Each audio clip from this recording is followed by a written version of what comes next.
ফাঁকা মাটি, ফাঁকা জায়গা, এই জায়গা দিনের পর দিন, রাতের পর রাত শ্রম দিয়া কষ্ট করে ফসল ফলা কারা জানো?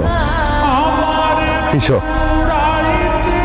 আমার বাপ, আমি।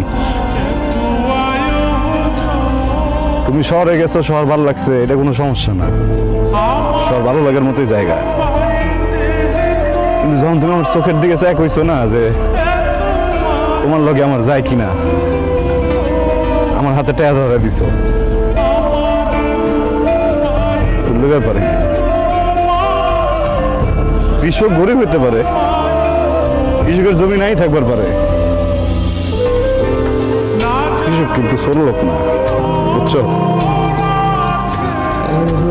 এত কাম, এত কিছু, এত কষ্ট, এত পরিশ্রম, এটা কিন্তু টায়ার জন্য না। কয় টাকা কামাই, কয় টাকা কামাই,